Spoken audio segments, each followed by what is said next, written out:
Thank you, thank you. It is clearly now the will of the Parliamentary Conservative Party that there should be a new leader of that party and therefore a new Prime Minister. And I've agreed with Sir Graham Brady, the chairman of our backbench MPs, that the process of choosing that new leader should begin now. And the timetable will be announced next week. And I've today appointed a cabinet to serve, as I will, until a new leader is in place.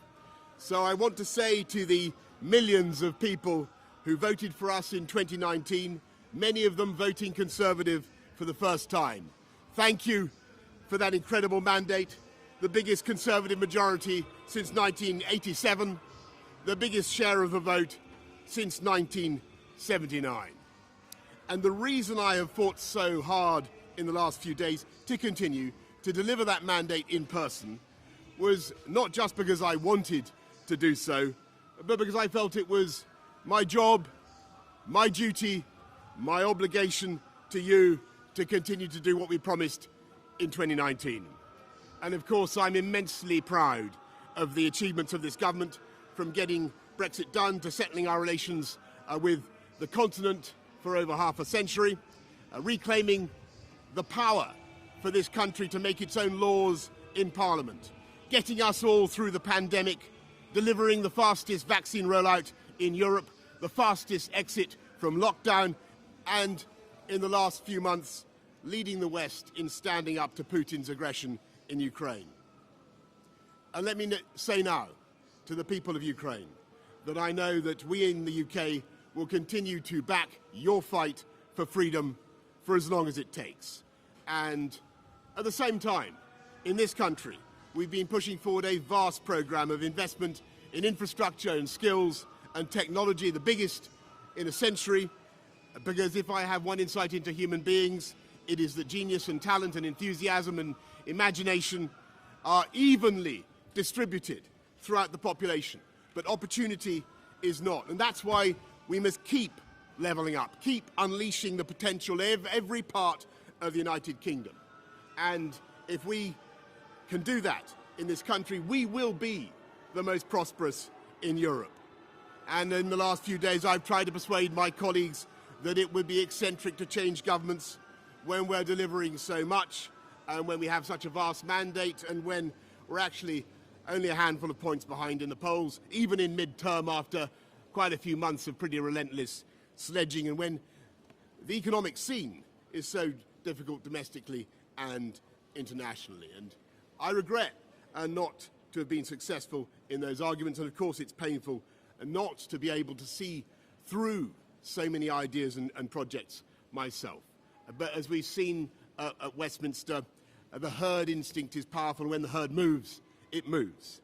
And my friends, in politics, no one is remotely indispensable.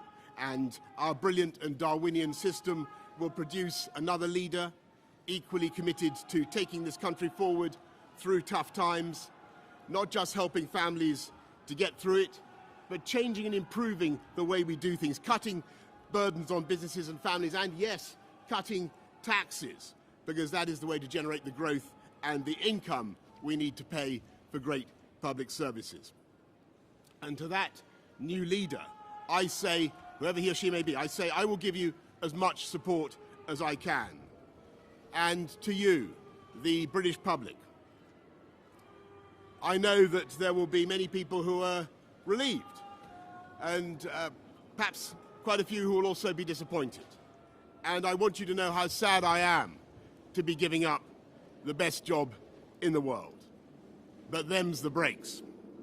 I want to thank Carrie and our children and all the members of my family who have had to put up with so much for so long. I want to thank the peerless British civil service for all the help and support that you have given our police, our emergency services, and of course our fantastic NHS, who at critical moment helped to extend my own period in office, as well as our armed services and our agencies that are so admired around the world, and our indefatigable Conservative Party members and supporters, whose selfless campaigning makes our democracy possible.